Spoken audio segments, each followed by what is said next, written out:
días a todos. Vamos a comenzar nuestro encuentro con el autor que correspondía al mes de marzo.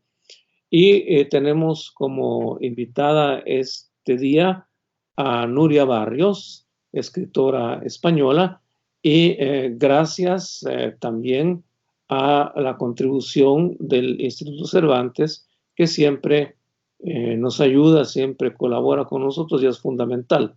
Para ello, yo siempre agradezco a Cervantes esta ayuda que nos da y doy la palabra a la señora directora del Instituto Cervantes, Teresa Iniesta, para que nos presente a Nuria Barrios. Teresa.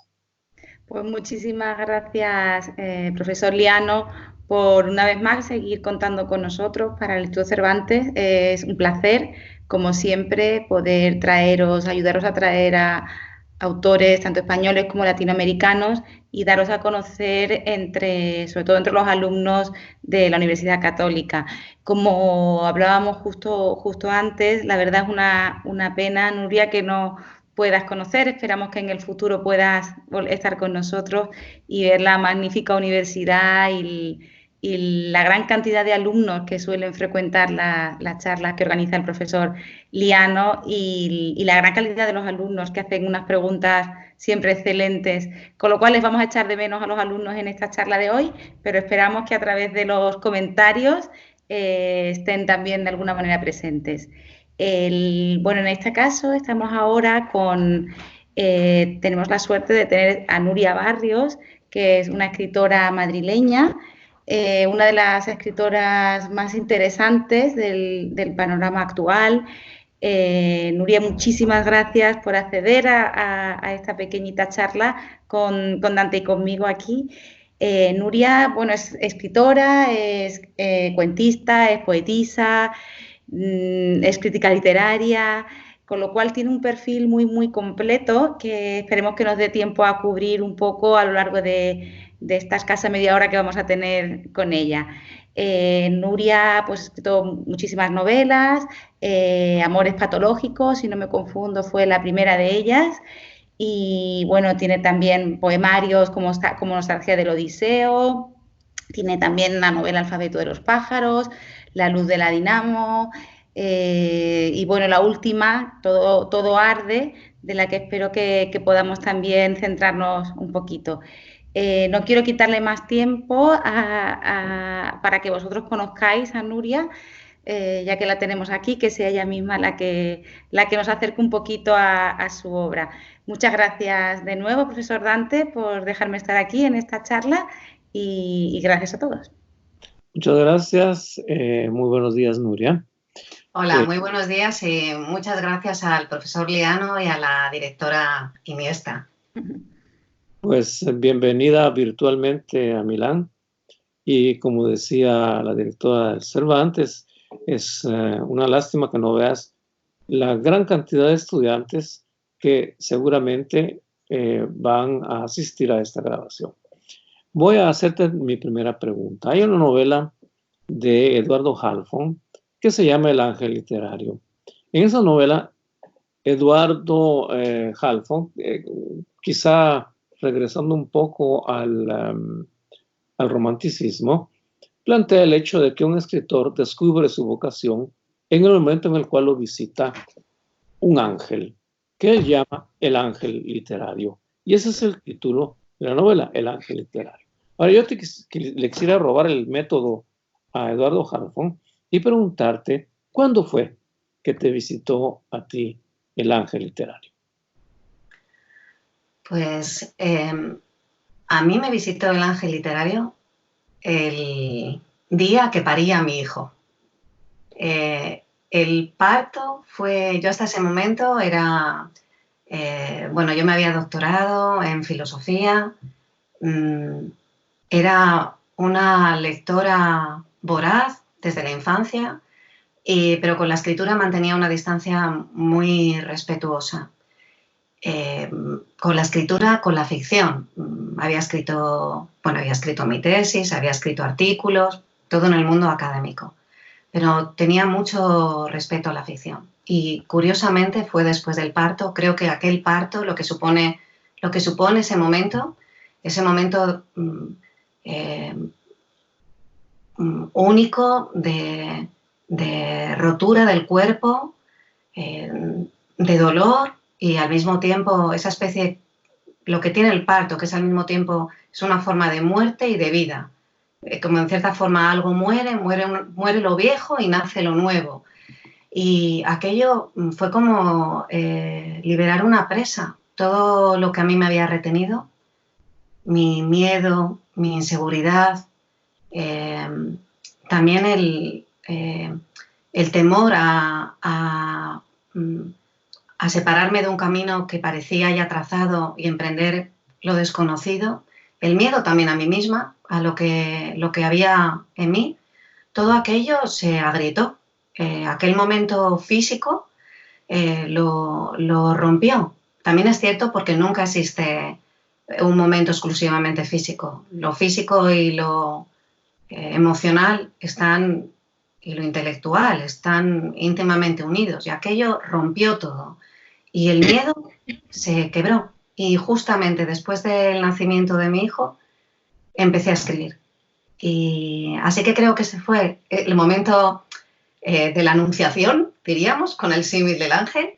Y luego hubo, poco después me fui a una residencia de escritores, fui a una residencia en Nueva York, que me dieron allí, me la concedieron, y pasé allí 2 meses.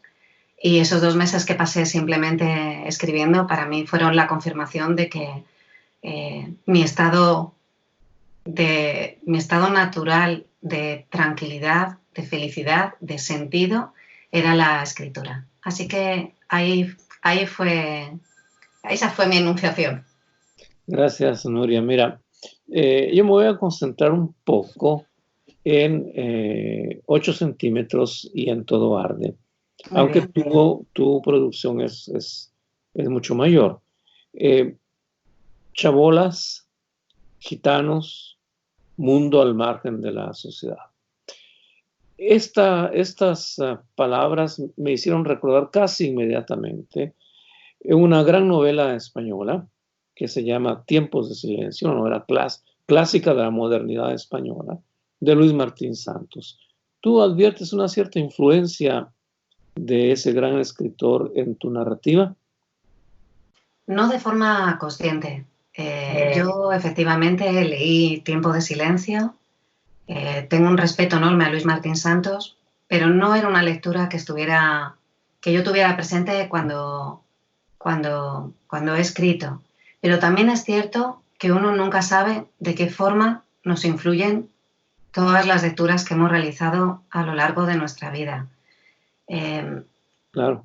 El interés que tiene él en Tiempo de Silencio, efectivamente, él hace una visita, él en la novela acude al mundo de las chabolas, al mundo marginal, aunque en esa novela visita otros muchos escenarios. Es una novela en la que la incursión a este mundo marginal forma parte, es un momento muy importante, pero hay también una parte muy grande de lo que es la clase media, las pensiones, el mundo intelectual precario, pero ese interés que obviamente a él le suscitaba lo que está en la parte no visible de nuestra sociedad, lo comparto absolutamente. Creo que probablemente ambos compartimos el interés por lo que hay bajo la máscara. Creo que a muchos escritores les interesa la máscara. La máscara es un gran motor literario, pero creo que para también muchos otros escritores nos interesa mucho más lo que hay bajo la máscara, la realidad sin filtros, la realidad mucho más primitiva, más cercana a la pulsión de vida y de muerte. Tú has contado que la primera vez que entraste a un poblado chabolista especializado en drogas fue en los años 90. Entonces, una cosa que, le voy a preguntar a Teresa. Teresa, ¿qué es una chabola? Porque es una palabra que creo que no se usa en las clases de idioma español para extranjeros. ¿Podrías explicar a los estudiantes qué es? Pues una chabola es una casa construida en una zona donde a lo mejor diríamos que no es legal construir, y la manera de la que ha sido construida son cada una de una forma diferente, con los materiales que se han encontrado y de una manera, digamos, totalmente desestructurada. Suele ser muy, muy, muy, muy pobre y bueno, y poco estable, digamos.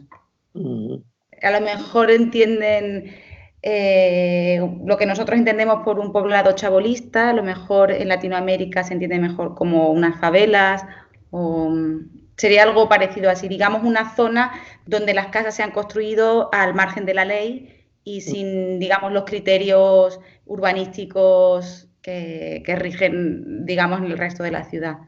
Son Bueno, asentamientos ilegales, por decirlo de alguna eso manera. me da pie para preguntarle a Nuria, ¿qué fuiste a hacer allí? Es decir, ¿qué es lo que lleva a una persona a meterse a un poblado a estas bidonville, ¿no? A estas favelas? Cuando, bueno, yo me doctoré, lo que os comentaba antes, yo me doctoré en filosofía, y acto seguido hice un máster de periodismo en el diario El País. Yo había estado fuera, había estado 2 años viviendo en París y cuando volví, bueno, en ese momento de incertidumbre profesional hice este máster y lo primero que me mandaron a hacer en el máster era un momento, esto fue justamente principios de los 90, era un momento en el que Madrid estaba tachonado de poblados chabolistas. Había muchísima gente que había venido a la ciudad en busca de trabajo.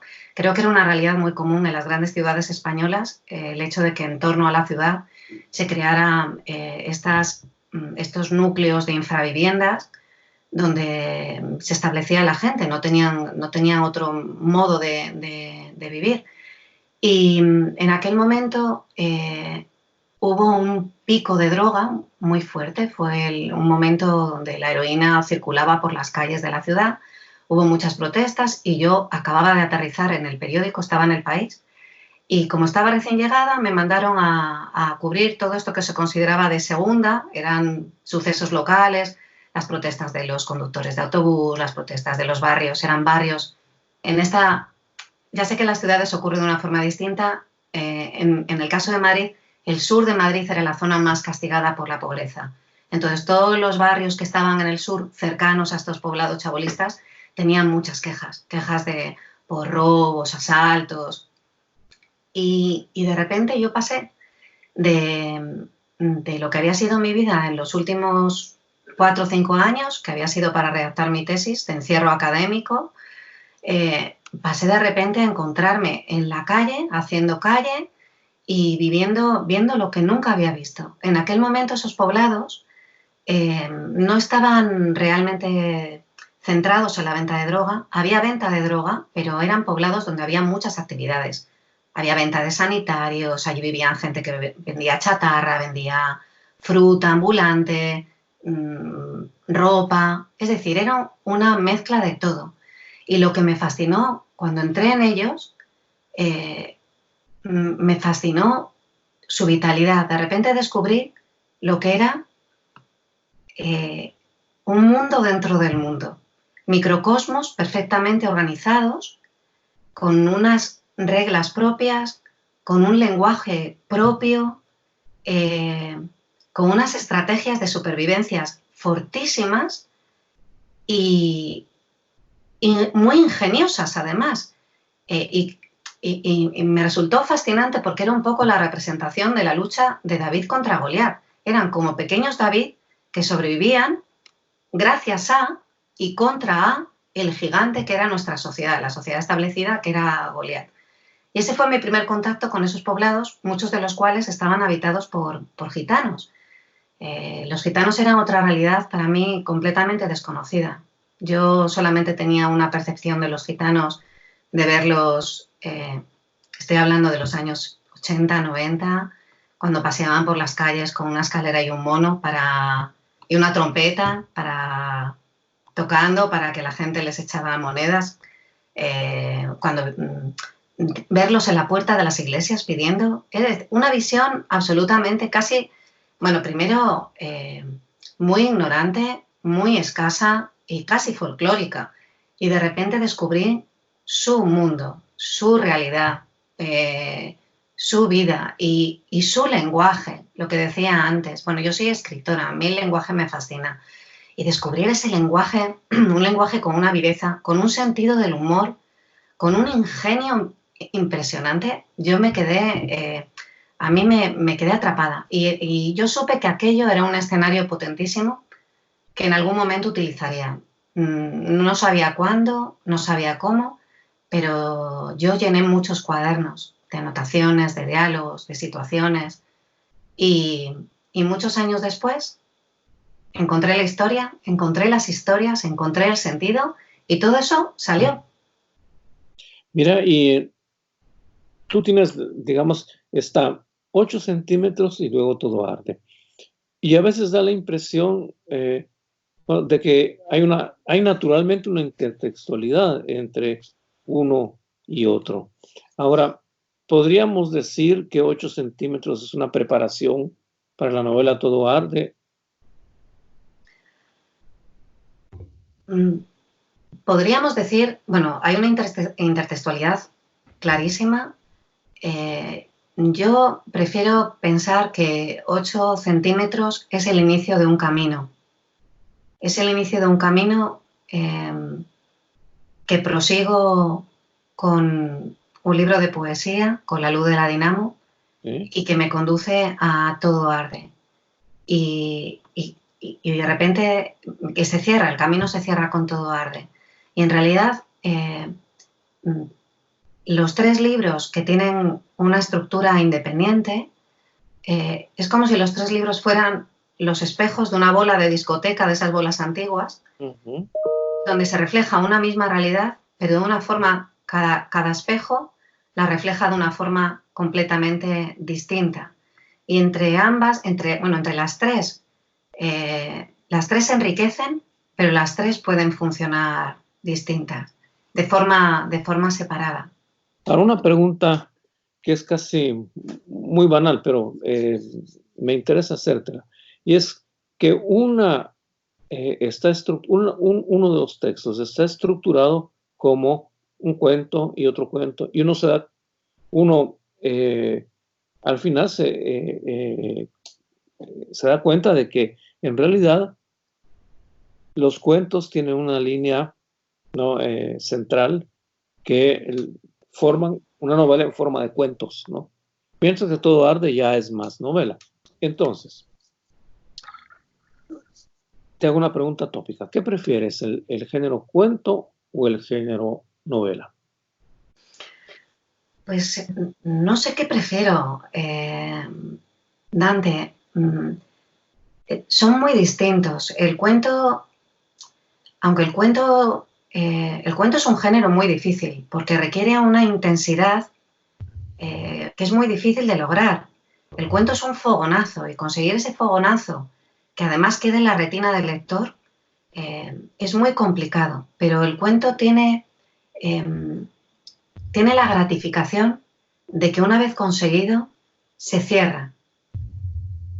La novela, por el contrario, es una carrera de larguísimo aliento. Es como un parásito que se te mete en la vida durante un periodo de tiempo muy largo. En el caso de la novela fueron 3 años, que está dentro de ti de forma obsesiva, que te esclaviza, en el que durante un periodo largo ni siquiera sabes a dónde, si el artefacto que estás construyendo va a funcionar, si tiene sentido, si va a tener unos pies sólidos sobre los que levantarse.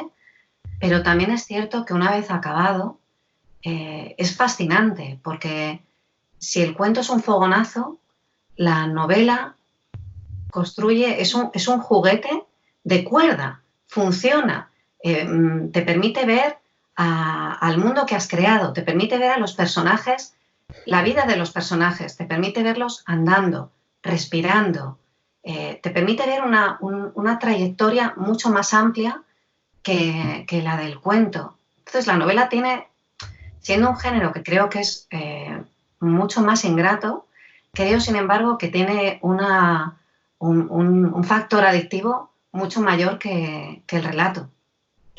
Y Teresa, te quería preguntar, tú como buena lectora que eres, ¿qué prefieres? ¿El género cuento o el género novela? Pues la verdad que depende. Es como que prefiero poesía o novela. Es que creo que hay momentos para todo, ¿no? Hay veces que en los que quiero, ahora por ejemplo estoy con una novela, ¿no? Estoy leyéndome la última novela de Almudena Grandes, que es una gran novela, la madre de Frankenstein. Entonces ahora, por ejemplo, como estoy en un momento en el que tengo tiempo para leer, me puedo sentar y estar 2 horas tranquilamente disfrutando de la novela y puedo Puedes leer seguir el como de hilo. verdad. Pero hay veces donde tengo menos tiempo en el que tengo una carga de trabajo mayor mejor, y llego por la noche y digo, y es perfecto, te lees un cuento y duermes. O sea, tienes como, digamos, media hora, 40 minutos y empiezas y terminas una historia, que también es muy, digamos, te da mucha satisfacción, no estás siempre con el, ¿y qué pasa? ¿Y qué pasa? No, sino que puedes, digamos, tener un reposo diferente. Yo no sabría, yo sí que comparto lo que dice Nuria, que creo, yo no soy escritora, pero como lectora creo que es más difícil crear un buen cuento que una novela. O sea, el poder reducir y tener impacto y que recuerdes, digamos, lo que pasó en un cuento me parece más difícil. Me parece como que es una herramienta con más fuerza que la propia novela, con lo cual yo lo veo más complicado. Mira, En cualquier caso, Dante, yo más que nada, más que ser una escritora de cuentos y de novela y de poesía, yo creo que yo soy una escritora híbrida, porque creo que todos esos géneros en mi obra van contagiados. Hay un aliento, antes comentabas que en 8 centímetros los relatos silvanan unos con otros, ahí hay un guiño a lo que es una narrativa de mayor aliento como es la novela. En la novela a mí me gusta mucho jugar con lo que es el cuento y creo que en todo hay siempre un aliento, el aliento de la poesía subyace siempre a todo lo que escribo. Así que yo creo que soy una escritora mestiza.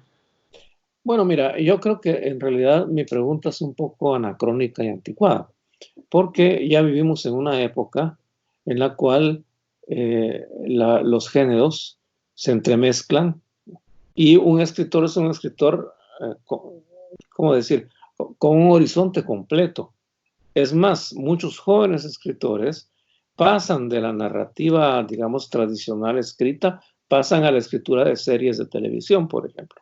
Es una cosa que es la nueva narración y en donde se nota muy bien, en una serie de televisión se nota muy bien cuando hay un buen narrador de escritura, que es el que escribió la serie. No sé si estás de acuerdo.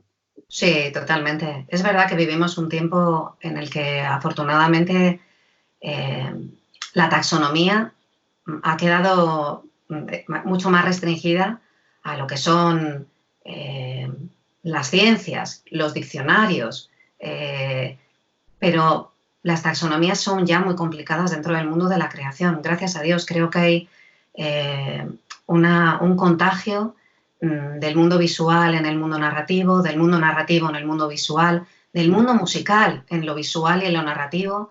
Y creo que eso, por supuesto, hacerlo bien siempre es extremadamente complejo, pero cuando funciona bien, creo que nos acerca muy bien a lo que es el fuego de la creación, en el que todo se une y es muy difícil categorizar. Si me Muy bien. permite, Sí. profesor Llano, cuando tienes una historia, Nuria, te viene a la cabeza una idea de historia, ¿sabes inmediatamente cómo la vas a canalizar?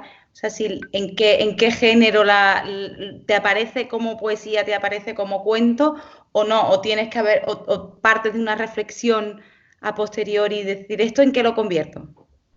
No, en mi caso funciona. Yo escucho siempre la parte instintiva, es es lo irracional, bueno, lo no dicho, lo que me empuja a contar algo a través de una forma, en forma de relato o en forma de poesía o en forma de novela, aunque luego todo lo que decíamos antes, aunque luego todo tenga sabor a lo demás, pero es mucho más el instinto lo que me lleva. Y luego, una vez que he escuchado lo que el instinto me dice, ahí entra ya el proceso reflexivo para canalizarlo bien. Pero sí, si yo he aprendido algo en los años que llevo de oficio, es el valor fundamental que tiene el instinto, el escuchar lo que no pertenece al mundo racional para la obra creativa. Escuchar. Sobre escuchar, yo te quisiera hacer una pregunta también. Lo dijiste antes, que te llamó mucho la atención el lenguaje utilizado por los gitanos. Entonces, hay un intento tuyo, primero, sabemos que el escritor es un gran, lleva, aparte de sus orejas materiales, lleva una oreja espiritual muy grande, ¿no? Para poder captar los sonidos de la lengua, para poder después transformarla en arte del lenguaje. Entonces, hay un intento tuyo por rescatar el lenguaje de los gitanos como un lenguaje especial, no sé cómo, ¿no? Hay un deseo de hacer visible lo que pasa inadvertido, lo que resulta invisible, de convertir, de llamar la atención sobre lo que os comentaba antes, el ingenio y la vitalidad y el humor que posee un lenguaje que muchas veces es desdeñado como precario, pobre, anecdótico. Y no es cierto, es un lenguaje que se enriquece de una tradición oral inmensa. Una tradición oral que ha persistido en el tiempo precisamente porque ha habido una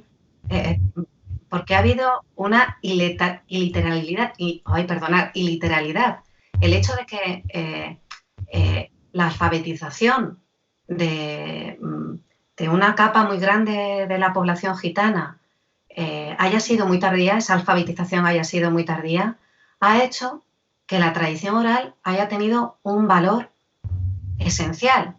Y eso queda patentísimo en la forma de hablar y en la forma de cantar, sus formas expresivas. Y yo lo único que he intentado es que esa riqueza, que parte de esa riqueza aflore en parte de lo que yo escribo. Porque siento una gran admiración hacia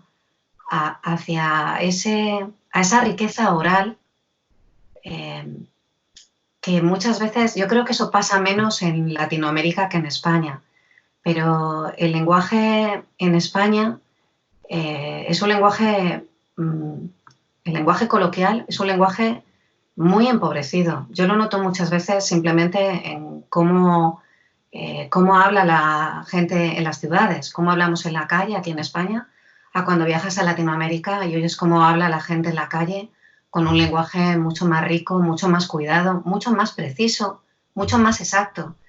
Y creo que ese oído, lo que tú decías, el oído del escritor hacia lo que escapa a la ramplonería, es lo que a mí me hizo fijarme en este caso en el lenguaje de los gitanos.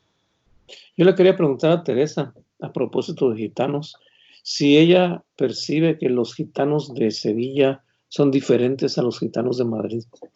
No, claro que no. Bueno, habrá diferentes, imagino que habrá diferentes tribus, pero no, yo creo que comparten mucho Y comparte lo que viene diciendo Nuria, ¿no? Esa fuerza por la oralidad, que no solo se transmite en el lenguaje oral, como por ejemplo, que está marcado en España, que eso podría ser, por supuesto, tanto en Sevilla, Madrid o Barcelona, es cómo han desarrollado el arte flamenco, o sea, cómo los gitanos han sabido transmitir a lo largo de generaciones sin nada escrito, o sea, a través de la oralidad, tanto las canciones, las letras, como la música, como su manera de aprender. No aprenden en una academia delante de una partitura, sino que tienen otras formas que han ido utilizando, que además han hecho del flamenco lo que es hoy en día. No se puede imaginar el flamenco sin los gitanos, claro. Entonces, sí, yo no diría que son diferentes, no. Por lo menos los que yo he conocido, no creo que haya ninguna diferencia. Igual que habrá diferencias, igual que puede haber diferencias entre una sevillana, una gaditana y una madrileña. Pues, algunas puedes encontrar en el carácter, pero aparte de eso, nuestra cultura es la misma, ¿no? Bueno, pues una pregunta que no puedo dejar de hacer a Nuria es esta. Tú eres la traductora de un gran autor irlandés que no es lo suficientemente famoso según mi manera de ver, y es John Banville. Y como traducir es prácticamente volver a escribir.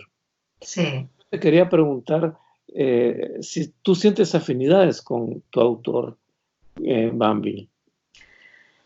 Tenemos una forma de escritura, a mí me gusta mucho traducirle, bueno, aparte de que tengo una admiración y un respeto inmenso hacia Banville, me resulta muy interesante traducirle porque tenemos dos estilos muy, muy distintos y eso para mí como escritora es muy bueno, porque si tuviéramos un estilo muy semejante, creo que sería muy fácil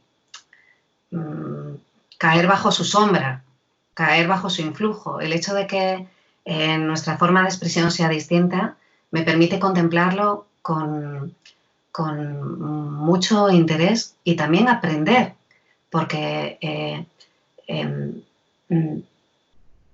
yo desde la distancia he aprendido mucho de su forma de dialogar y sobre todo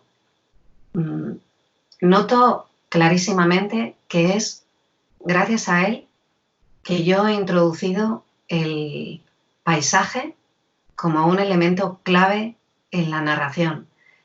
Banville, como todos los escritores en inglés, no voy a decir anglosajones porque él es irlandés, pero todos los escritores en inglés prestan siempre una atención máxima al paisaje. Sus descripciones del paisaje, del cielo, del clima, de cómo el paisaje al final transmite un estado anímico que lleva al lector a comprender a los personajes. Para mí eso ha sido fundamental y yo lo he aprendido de él. Yo también, por ejemplo, en Todo arde, el poblado, siendo un paisaje muy distinto, es un paisaje casi valleinclanesco, ¿no? Este paisaje oscuro, la otra cara de nuestra sociedad. Sin embargo, el paisaje es un personaje más de la novela. Así que sí, yo creo que aprendo precisamente porque su escritura es muy distinta, porque sus intereses son muy distintos, me permite aprender mucho y filtrar mucho para mí, para mi obra. Última pregunta. ¿Qué estás preparando ahora?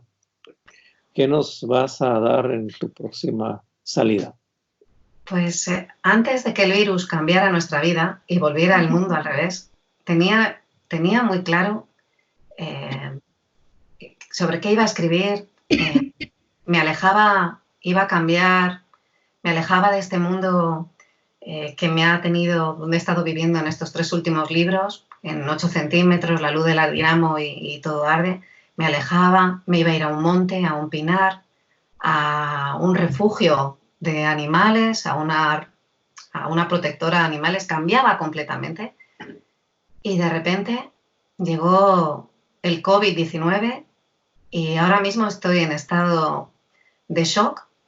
Ya no tengo nada claro qué es lo que voy a escribir cuando todo esto acabe, porque creo que